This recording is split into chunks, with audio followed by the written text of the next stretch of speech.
Lux Radio, il est midi passé de 14 minutes et comme tous les jeudis, c'est le moment de retrouver les rendez-vous de l'immobilier. Un numéro consacré une nouvelle fois au vaste sujet qu'est l'expropriation pour utilité publique. Et pour nous éclairer, nous sommes avec Mohamed Lazim, expert judiciaire et directeur général de GUI4. Bonjour et merci d'être avec nous. Bonjour. Alors avant de vous laisser la parole, Donia, je rappelle que vous pouvez réagir et poser vos questions sur l'application Lux Radio. Et oui, je voulais prendre la parole assez rapidement parce que il y a beaucoup de choses à dire une nouvelle fois, puisque la semaine dernière, nous avons commencé à parler d'expropriation pour utilité publique. Alors rentrons dans le vif du sujet pour ne pas perdre trop de temps. Mohamed Lazim, qui est l'autorité compétente de la déclaration d'utilité publique? Oui. Dunia, le texte de la loi ne précise pas quelle est l'autorité qui a le droit de déclarer l'utilité publique. C'est le décret d'application de 1983 qui dispose que l'utilité publique est déclarée par décret sur proposition du ministre intéressé. Et je donne ici un exemple. Dans le cas de construction d'une route, l'utilité publique est déclarée par un décret du chef du gouvernement, sous proposition du ministre de l'Équipement et du Transport. Mais il va de soi que des textes particuliers peuvent confier cette compétence à des autorités différentes, par exemple les collectivités locales. Et quand on parle de collectivités locales, ça veut dire les préfectures, les provinces, les communes urbaines et rurales, les régions. Il y a aussi les personnes morales de droit public, par exemple l'ONEP, l'OANE, l'ALM. Il y a aussi les personnes morales de droit privé, par exemple l'OANE, l'OCP.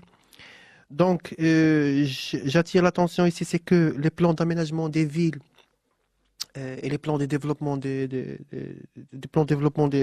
agglomérations rurales valent déclaration d'utilité publique. Et naturellement, les plans d'aménagement valent également déclaration d'utilité publique des opérations nécessaires à la réalisation des travaux. Voilà. Alors Mohamed Lazim, justement, quels sont les effets de cette déclaration d'utilité publique ? Alors, Dunia, la déclaration d'utilité publique produit effectivement certains effets dont le champ d'application est défini par les travaux ou bien les opérations prévues par l'acte déclaratif d'utilité publique.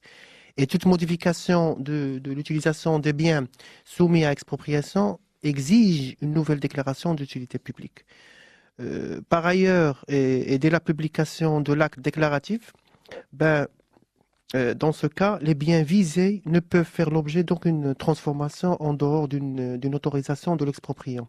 En fait, les immeubles désignés par l'acte déclaratif d'utilité publique sont ainsi frappés d'une servitude générale qui s'oppose à toute modification de l'état des lieux. Un point important à préciser, Dounia, c'est que la loi de 1992 stipule que les durées d'effet de la déclaration d'utilité publique sont respectivement de 10 ans pour les plans d'aménagement et les arrêtés d'alignement, ou de 2 ans si ces arrêtés-là valent acte de cessibilité. Voilà. D'accord, très bien. Vous avez justement répondu à la question d'une de nos auditrices, Kenza, qui se posait la question de la durée d'effet de cet acte de déclaration. Donc vous pouvez bien sûr réagir et poser vos questions sur l'application Lux Radio. Oui, je précise, Dounia, c'est que ça, c'est la durée d'effet de la déclaration d'utilité publique des plans d'aménagement, c'est 10 ans. Mais en général, à part les plans d'aménagement, la durée d'effet de l'acte de la déclaration d'utilité publique, c'est 2 ans. 2 ans, oui. Voilà, c'est 2 ans. Et si au bout de 2 ans, il n'y a pas la publication de l'acte de cessibilité, qu'on va le voir plus tard, donc l'acte de déclaration d'utilité publique devient caduc. Alors je rappelle que nous sommes avec Mohamed Lazim, expert judiciaire et directeur général de GUI4. Il est question de l'expropriation pour utilité publique. Pouvez-vous également nous expliquer l'acte de cessibilité? De quoi on parle au juste? Oui.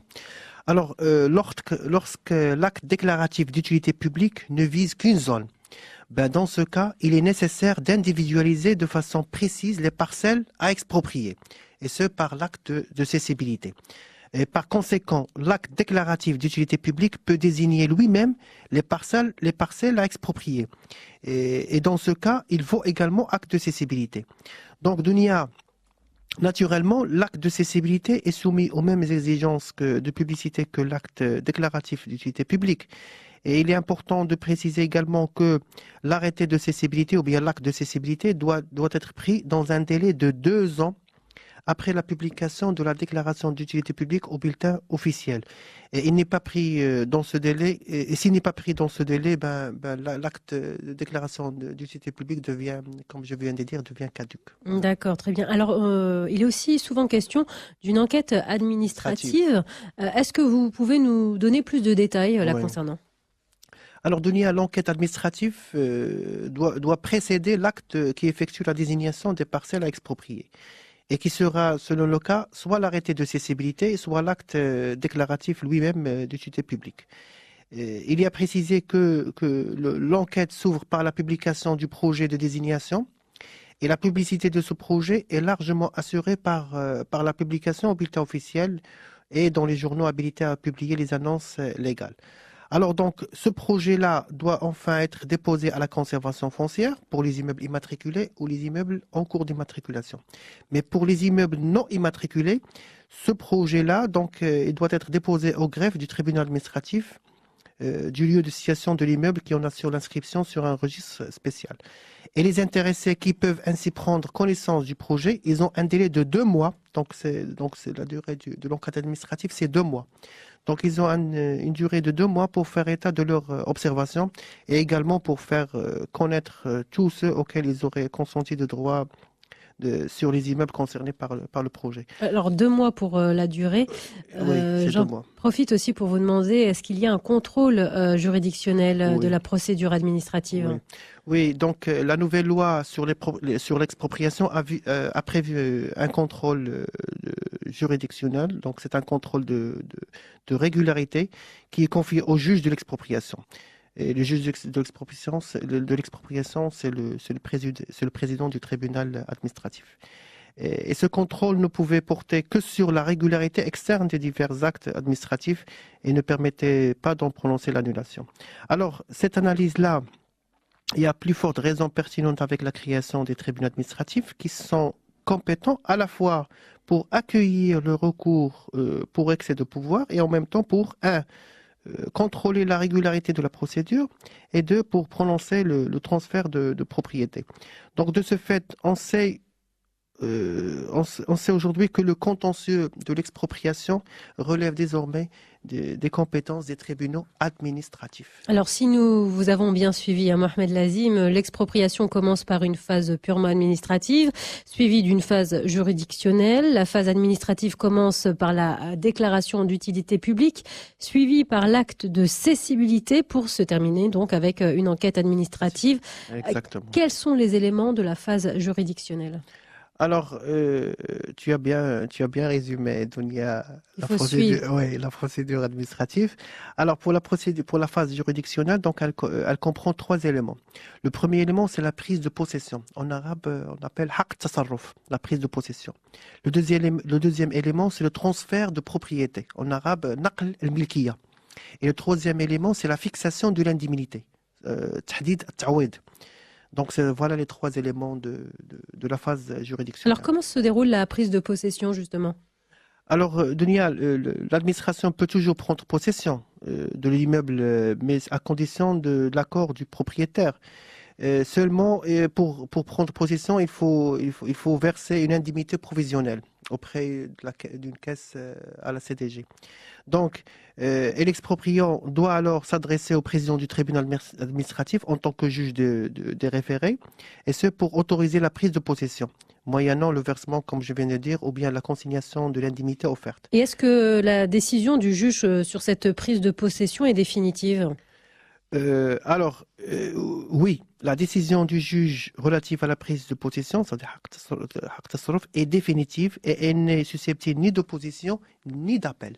D'accord. Alors vous le disiez tout à l'heure, Mohamed Lazim, expert judiciaire et directeur général de Guy 4, la prise de possession est suivie par un transfert de la propriété. Comment est-ce que se déroule justement ce transfert ? Alors, Dunia, il s'agit d'une étape essentielle. Le transfert de la propriété, c'est une étape essentielle de l'expropriation. Et on peut toutefois estimer que le rôle du juge était en réalité assez limité à ce niveau, puisqu'il ne pouvait refuser de transférer le droit de propriété que s'il décelait une irrégularité formelle dans la procédure. Donc, et de par le fait que le juge de la légalité, c'est la Cour de cassation, donc le tribunal administratif devrait s'asseoir à statuer, et ce, en attendant la décision relative à la régularité des actes déclaratifs de l'utilité publique ou bien de cessibilité. Donc, je tiens à signaler que l'ancienne jurisprudence en matière d'expropriation demeure valable dans la mesure où elle décidait que le juge qui devait relever d'office les irrégularités de la procédure devait également refuser de prononcer le transfert de propriété. Alors par rapport aux éléments importants de la phase juridictionnelle, vous le disiez tout à l'heure, il y a également l'indemnité de l'expropriation. Qui est habilité à la fixer, cette indemnité ? Alors, avant de répondre à votre question de Dounia, donc il y a deux types d'indemnités. Il y a l'indemnité provisionnelle, donc c'est qui représente une avance sur l'indemnité d'expropriation et qui est attribuée à l'exproprié lors de la prise de possession provisoire. Et cette indemnité permet à l'expropriant d'entamer les travaux envisagés dans le meilleur délai possible. Et il y a l'indemnité d'expropriation, c'est l'indemnité définitive des ayants droit pour avoir été déchus de leur droit de propriété et de leur droit réel sur l'immeuble frappé de l'expropriation. Donc, pour répondre à votre question, Dounia, donc, je précise que c'est le président du tribunal administratif ou bien son délégataire qui est le seul compétent pour fixer le montant définitif des indemnités de l'expropriation. Et ce, de par la grande importance de cette décision de fixation de l'indemnité. En fait, c'est de son montant son montant d'indemnité que dépend en définitive la véritable garantie du droit de propriété. Et y a-t-il une possibilité de rétrocéder des immeubles expropriés ? Alors, Dounia, c'est que l'administration n'a pas l'obligation de rétrocéder les immeubles expropriés lorsqu'elle ne les utilise pas. Mais si elle désire procéder à leur aliénation, donc celle-ci doit être réalisée par voie d'adjudication aux enchères publiques, au moins pendant un délai de 5 ans à compter de l'expropriation du bien. Donc 5 ans avant, c'était 10 ans. Et dans ce cas, les anciens propriétaires, ils ont un droit de préemption, ce qu'on a vu, droit de préemption. Oui, on en a déjà parlé, oui. Mais à condition de verser dans le délai de 20 jours un prix correspondant à celui qui a été offert par le plus fort enchérisseur. Alors, donc, oui, je termine seulement. Donc, il est clair que cette procédure-là, elle pénalise les anciens propriétaires, malheureusement, qui, s'ils veulent retrouver leurs biens, devront subir toutes les conséquences en hausse, même spéculative, de la valeur du bien en question. Alors, dernière question, Mohamed Lazim, on s'intéresse justement à l'exproprié. Est-ce que dans certains cas, il peut avoir recours à la justice ? Oui, Dounia, c'est dans 2 cas. Soit pour contester le caractère d'utilité publique du projet, et le deuxième cas, soit contester le montant de l'indemnisation proposée par l'expropriant suite à l'évaluation de la commission d'évaluation administrative. Voilà. Merci beaucoup en tout cas de nous avoir éclairé sur ce sujet. Je le rappelle, l'expropriation pour utilité publique. Je rappelle que nous étions avec Mohamed Lazim, expert judiciaire et directeur général de Guy 4. On vous retrouve la semaine prochaine pour un nouveau rendez-vous de l'immobilier. Sachez aussi que vous pouvez retrouver ce numéro dans son intégralité dès ce soir en podcast.